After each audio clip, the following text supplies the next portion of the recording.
Akhil Bharatiya Congress committee के महाअधिवेशन में आज का दिन काफी महत्वपूर्ण रहा, क्योंकि गांधी परिवार के तीनों सदस्य इस अधिवेशन में शामिल हुए। पार्टी की महासचिव प्रियंका गांधी के स्वागत में 6000 किलो गुलाब फूलों की पंखुड़ियां बिछा दी गईं, तो वहीं उनकी ऐतिहासिक आगवानी की गई। अधिवेशन के मंच से संबोधित करते हुए राष्ट्रीय अध्यक्ष मल्लिकार्जुन खड़गे ने कहा कि देश के संवैधानिक संस्थानों को मुट्ठी भर लोग ऑपरेट कर रहे हैं।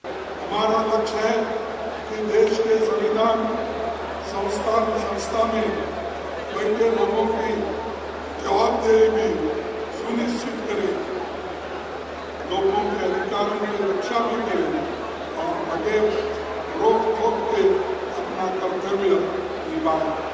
हमारा लक्ष्य है कि देश की सरकारें जनता की वोट से चुनी और बदली जाए, न कि नोटों की गोलियों से या ईडी, सीबीआई, इनकम टैक्स की धमकी से सरकार न बदले।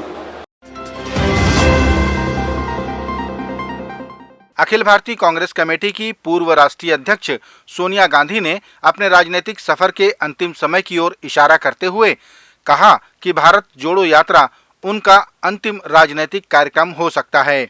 उन्होंने पार्टी को आगे ले जाने और विपक्षी दलों से निपटने कार्य योजना बनाने के निर्देश दिए। साथ ही पार्टी को लेकर कई टिप्स भी दिए। उन्होंने युवा नेताओं को शुभकामनाएं दी।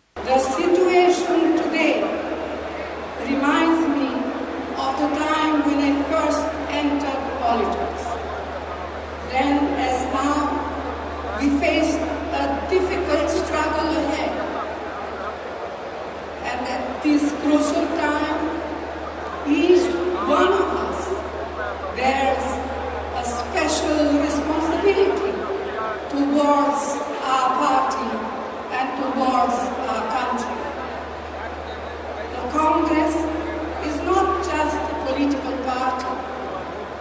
We are the vehicle through which the people of India fight for liberty, equality, fraternity and justice for all. शनिवार की सुबह सुकमा बीजापुर के जंगलों में डीआरजी के जवानों और माओवादियों के बीच मुठभेड़ हुई, जिसमें डीआरजी के 3 जवान शहीद हो गए। जानकारी के अनुसार जगरगुंडा और बुंदेल इलाके में सर्चिंग पर निकले जवानों पर माओवादियों ने अंधाधुंध फायरिंग शुरू कर दी, जिस पर जवानों ने मुकाबला करते हुए जवाबी फायरिंग की। मुठभेड़ में शहीद जवानों के शवों को सुकमा मुख्यालय लाया गया। लेकिन वो इलाका जहाँ पर अभी मुठभेड़ हुई थी, पूर्व में भी सीपी माओवादी संगठन के जो पेट्रोल नंबर 1 और सीआरसी उनके एरिया का थोड़ा स्ट्रॉन्ग होल्ड एरिया थे। फिर उसी हिसाब से अभी पार्टी स्ट्रॉन्ग पार्टी निकला थे, लेकिन अनफॉर्चुनेटली हमारा 3 साथी का शहादत हो गई। फिर अभी अन्य जो रीइंफोर्समेंट पार्टी आसपास इलाका में अभी सर्चिंग कर रहे थे। उम्मीद है और माओवादियों का यदि किसी प्रकार के नुकसान हुआ तो फिर उसके बारे में और अपडेट मिल सकता है। अखिल भारतीय कांग्रेस कमेटी के महाअधिवेशन में छत्तीसगढ़ के मुख्यमंत्री भूपेश बघेल ने कहा कि यह महाअधिवेशन ऐसा है जिस पर सारी दुनिया की निगाह है।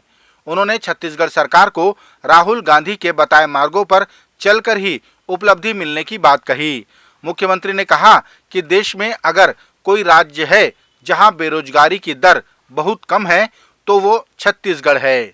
ये वीर नारायण सिंह जी की धरती, ये गुंडाधूर की धरती, ये माता कौशल्या और सबरी माता की धरती, और इसमें पूरे तमाम देश भर के अतिथियों का स्वागत करने का मुझे अवसर मिला है।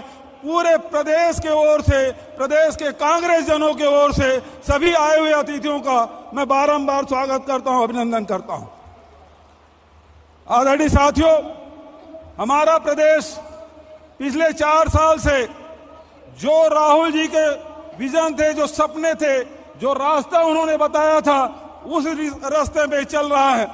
आज चाहे किसान हो, मजदूर हो, चाहे हमारे आदिवासी हो, चाहे हमारे अनुसूचित जाति के लोग हो, महिलाएं हो, नौजवान हो, सबके हाथों में काम दिया गया है। और यही कारण है कि पूरे देश में सबसे कम बेरोजगारी कहीं है तो छत्तीसगढ़ में है। और यह रास्ता किसी ने दिखलाया है, राहुल जी ने। जब मैं मुख्यमंत्री का पद संभाला उसके पहले जब प्रदेशाध्यक्ष था, तब राहुल जी ने कहा था सरकार ऐसी बने कि हर वर्ग को लगना चाहिए कि सरकार मेरी है। भारतीय जनता पार्टी के प्रवक्ता व पूर्व कलेक्टर ओपी चौधरी ने कहा कि जिस नवा रायपुर अटल नगर में कांग्रेस अपना महाअधिवेशन करा रही है और वाहवाही लूट रही है, उसका निर्माण भारतीय जनता पार्टी के शासन में हुआ था। उन्होंने आरोप लगाया कि छत्तीसगढ़ की जनता से लूटे हुए अरबों रुपए कांग्रेस खर्च कर रही है, वहीं दूसरी तरफ लाखों जनता आवास के लिए तरस रही है। छत्तीसगढ़ में वसूली के अरबों रुपए को लूट करके आप राष्ट्रीय अधिवेशन करा रहे हैं, वहीं बगल में आरंग में 16 लाख गरीबों के आवास की लड़ाई लड़ते हुए आवासीन अधिवेशन भाजपा करा रही है। उसकी सूद लेने के लिए मुख्यमंत्री और कांग्रेस के आला कमान के नेताओं के पास कोई समय नहीं है। सुना है मैंने कि लोकतंत्र की दुहाई देने वाली ये पार्टी एक प्रस्ताव ला रही है, इसमें सोनिया गांधी और राहुल गांधी को CWC का आजीवन सदस्य बनाया जा रहा है और कोई बात ना उठाई इसलिए जबरदस्ती मनमोहन सिंह जी को वहाँ चेप दिया गया है। ये लोकतंत्र की दुहाई देने वाले लोगों का एक कैसा निर्णय है, इसका जवाब कांग्रेस को देना चाहिए।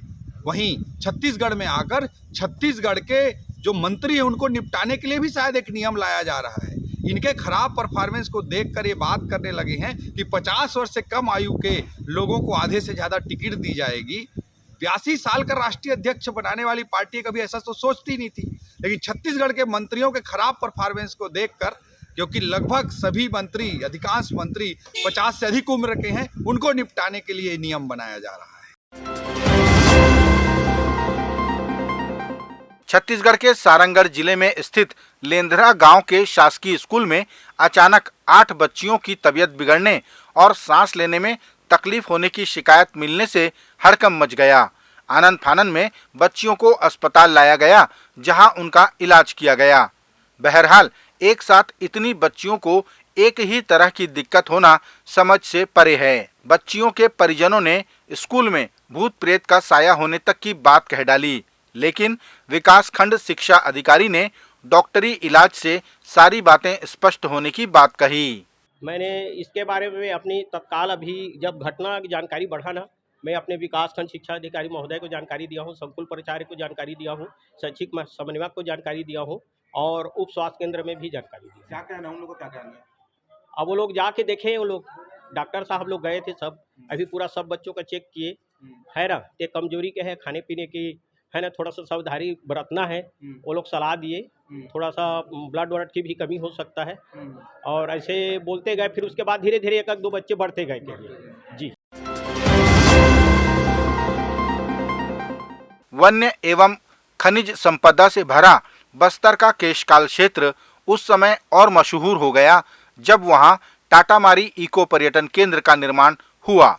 शुरुआती दौर में वहां पर्यटकों की बढ़ती संख्या को देखते हुए प्रशासन ने सड़क निर्माण, मुरुम बिछाई और चबूतरा निर्माण के लिए खनिज न्यास मद से लाखों रुपए स्वीकृत किए, लेकिन उन रुपयों को बिना कार्य किए खर्च होना बता दिया गया।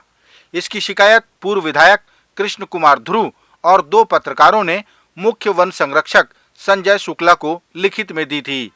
यह बात दिसंबर 2022 की है, लेकिन अब तक उस शिकायत पर कोई कार्रवाई नहीं हुई, जबकि मुख्य वन संरक्षक ने जांच के लिए कांकेर के CF को कहा था।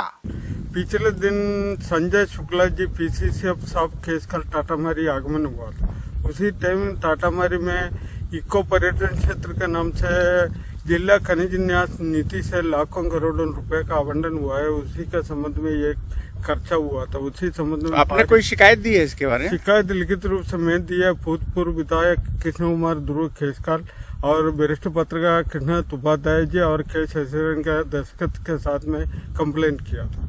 वो कंप्लेंट जाते जाते CF साहब कांकेर को निर्देश कर दिया था जांच करके कार्रवाई करो, लेकिन आज तक क्या हुआ क्या नहीं हुआ है कोई जानकारी नहीं। शिकायत कब की गई थी? ये मतलब 2022 के लास्ट में आया था सर, दिसंबर में। हाँ, नवंबर दिसंबर में आया था। उसका शिकायत काफी है। PCCF का फोटो भी हमारे पास है, आपको भेज रहा हूँ सर। उसी के संबंध में जांच अभी कहाँ तक पहुँचा है इसका कोई जानकारी नहीं। इसमें भारतीय जनता पार्टी की बूथ सशक्तिकरण अभियान को लेकर एक बैठक आयोजित की गई। इस बैठक में सभी शक्ति केंद्रों में कार्यक्रम को लेकर योजना बनाई गई। साथ ही मोर आवास मोर अधिकार आंदोलन को लेकर रणनीति बनाई गई। प्रदेश अध्यक्ष अरुण साव ने जानकारी दी कि 15 मार्च को मोर आवास मोर अधिकार आंदोलन को लेकर विधानसभा का घेराव किया जाएगा। अभी हम विधानसभा स्तर पर कार्यक्रम कर रहे हैं। पद यात्रा, एसडीएम कार्यालय का घेराव, विधायक लोगों के निवास का घेराव, जिले का भी इसमें हम आंदोलन करने वाले हैं जिला स्तर पर। और प्रदेश स्तर पर 15 मार्च को छत्तीसगढ़ विधानसभा के घेराव का कार्यक्रम मोर आवास मोर अधिकार अभियान को लेकर, आवास की मांग को लेकर 15 मार्च को छत्तीसगढ़ विधानसभा का घेराव हम करने का निर्णय लिए। नौकरी लगाने के नाम पर ठगी करने वाले एक व्यक्ति को जगदलपुर पुलिस ने कांकेर से गिरफ्तार कर न्यायालय में पेश किया। उक्त आरोपी का नाम आशीष कुमार दास है, जो 4 लोगों को नौकरी लगाने के नाम पर ठगा था और उनसे किस्त के रूप में लाखों रुपए ले लिए थे। पुलिस ने आरोपी के खिलाफ भारतीय दंड विधान की धारा 420 के तहत मामला पंजीबद्ध किया है। आशीष दास के द्वारा 3 लोगों से नौकरी लगाने के नाम पर लगभग 1,90,000 रुपए लिया गया था, जिसकी पुष्टि होने पर आरोपी आशीष दास को कांकेर से गिरफ्तार कर आज थाना कोतवाली लाया गया, जिस पश्चात उसे माननीय न्यायालय में पेश किया जा रहा है। मामले में विवेचना अभी जारी है।